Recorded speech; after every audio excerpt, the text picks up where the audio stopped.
That is precarious. That is precarious, but I'll take it. Whoop, whoop, whoop, whoop, whoop, whoop, whoop, whoop, whoop, whoop. Shit. Okay, too precarious.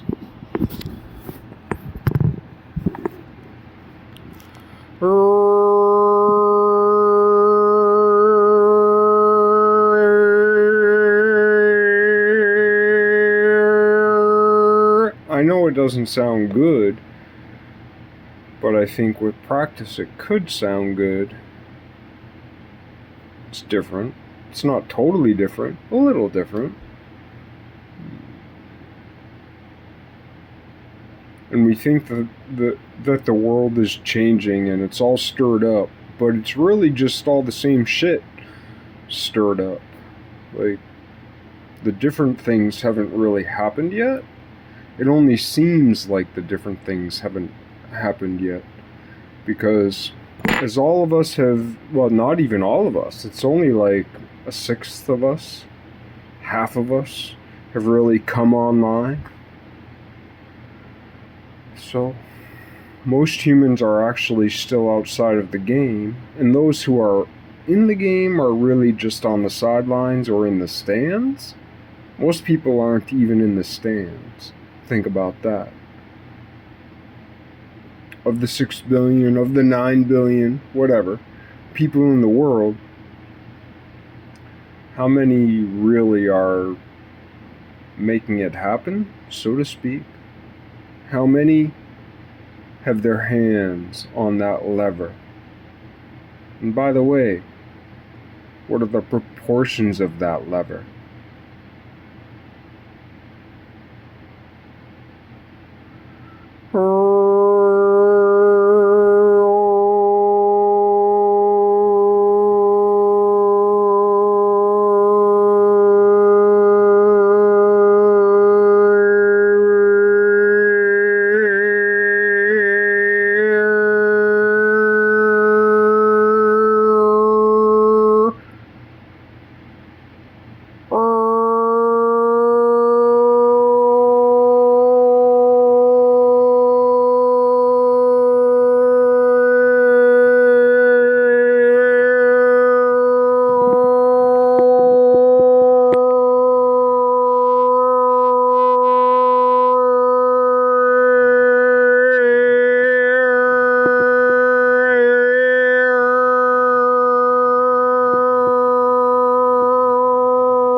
Like, I know I don't have it right.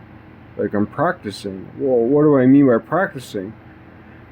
I know people how to, I know there are different kinds of people who know how to do these different kinds of things much better than I do. But, I'm trying to, quote unquote, synthesize, and, well, the Hegelian dialectic has, a certain kind of like meaning and truth, because there is this tick-tock ping-pong progression. The problem with the Hegelian dialect, like those who hate the Hegelian dialect, hate it in the wrong way. This is a philosophical truth. The people who hate The Hegelian dialectic hate it in the wrong way. They associate it with Darwinism. They associate it with Marxism. But that it's not only it's a truncated two-dimensional view. What do I mean? Like a one-dimensional view has zero breadth. One of the things people don't realize mathematically is that like a point, which is a zero-dimensional object, and a line, which is a one-dimensional object, neither have volume. Neither have volume. Only a quote-unquote two-dimensional object has volume. Yet, a zero-dimensional and a one-dimensional and a two-dimensional object. A two-dimensional object has volume. Yeah, great. Try to live with volume. You can't live in two-dimensional volume.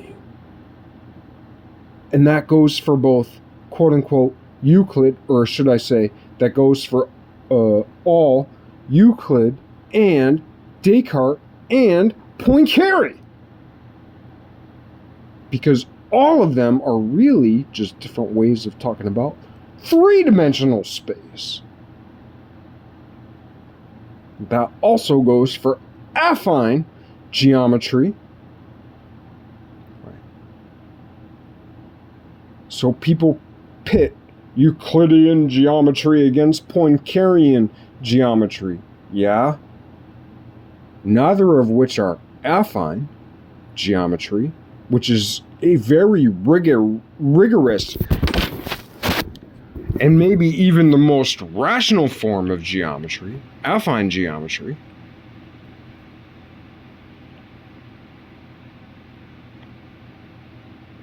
Never mind Norman J. Wildberger.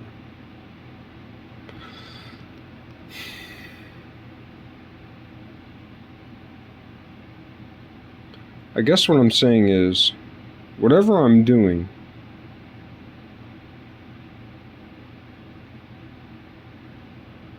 I know that the pieces of what I'm doing is done elsewhere better by others. But I'm trying to synthesize something, and I recognize I'm in the experimental phase, and it's my preference, it's my choice. You could say it's my choice. You could also say it's my mandate. Like, I am required to show how stupid I am now because I know how beautiful. There will come a flower. If you mow your lawn, if you chop a branch off a tree, a lot of times it turns out ugly, but then a lot of other times, it turns out more beautiful than you could have imagined by accident. Not by accident, by design. By the design you didn't see. I understand now. The only wisdom I have is that there is a design I do not see.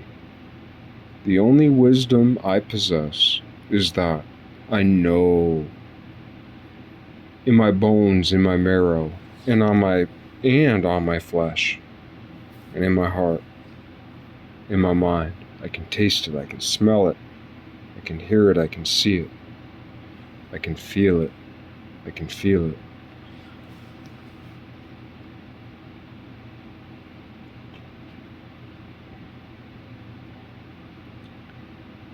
There's a flower, a delicate flower, that blooms and thrives through the struggle. No matter how beautiful or ugly the underneath is. In a beautiful, plush environment, there blooms a beautiful flower. Can you see it? Sometimes you can. Good for you. Good for you, right? If your environment is plush and fertile and beautiful, and pregnant with food and life and joy.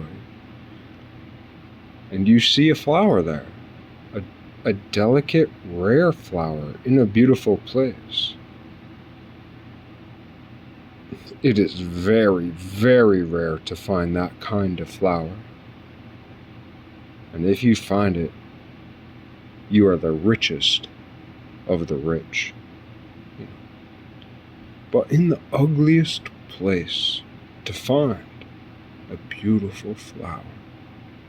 In fact, to trudge into the ugliest place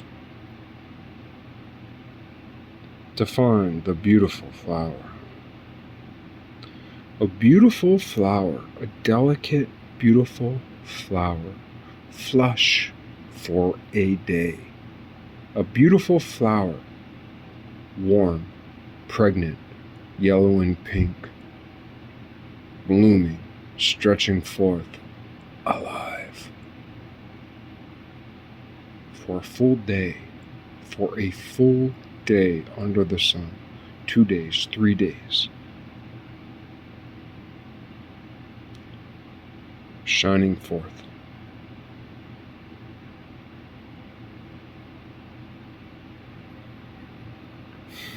In the darkness, that strikes a chord. I'm a man. Some people would say that. I don't think I'm a man. Not because I think I'm a woman. It's because I think I'm a boy.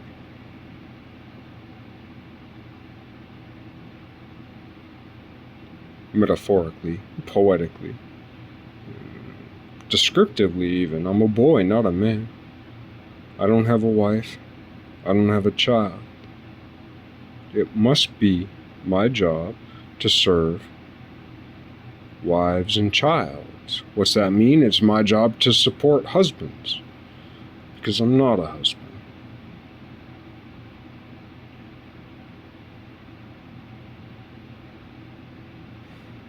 If we support the husbands, we support the wives and the children. Maybe we should think about that. I'd never thought about it before till it just kind of came to me there a little bit. What if we took care of the husbands?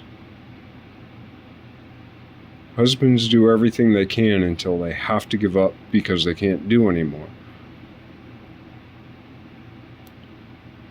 At that point where husbands cannot do anymore, they either leave, or they kill themselves, or they kill their spouse, or they kill themselves and their spouse and their children. That's a fact. I'm not saying it's the only fact. I'm not saying it's definitive. I'm not trying to call you to my side. Don't get all riled up. I'm just saying, like, that's one way of splitting the situation into chunks we can deal with, right? When husbands can't take it anymore, they either leave, which most of them do, and then there's like a very steep or dramatic inflection point toward those who kill themselves, and then another steep inflection point toward murder, suicide, etc. So what if we support the husbands? What if we support the husbands voluntarily, not as a governmental thing, like as a religious thing, or as a secular thing? Yeah, that's it. Because there's religious society, there's secular society, and there's governmental society. I think all three are very important, and I think they have distinct roles. That's my opinion. Like, they overlap, and we should respect the ways in which they overlap. Government, religion, and I guess you could call it like a lawful secularism. There's a virtuous trinity of those things, and they overlap in a certain way, just like triangulated pseudo-Visica Pisces and the real life we live. If we can figure out where they overlap and work together there, and figure out where they don't overlap and stay away from that there, we'll get it right.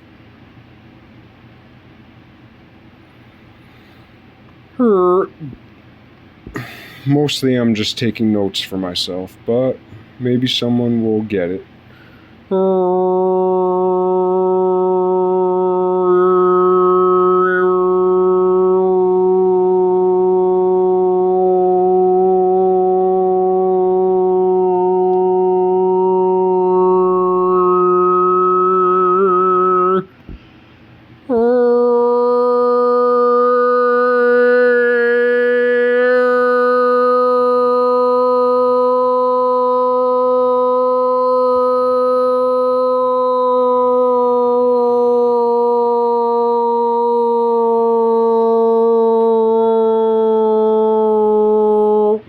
Yeah, that wasn't very good, sorry.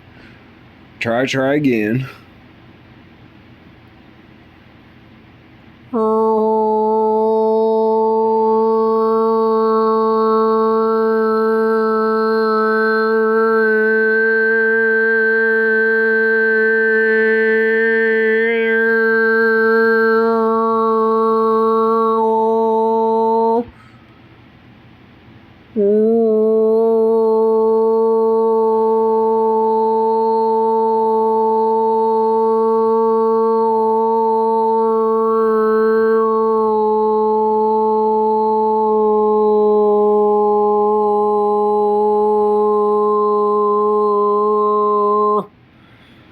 Yeah, try again.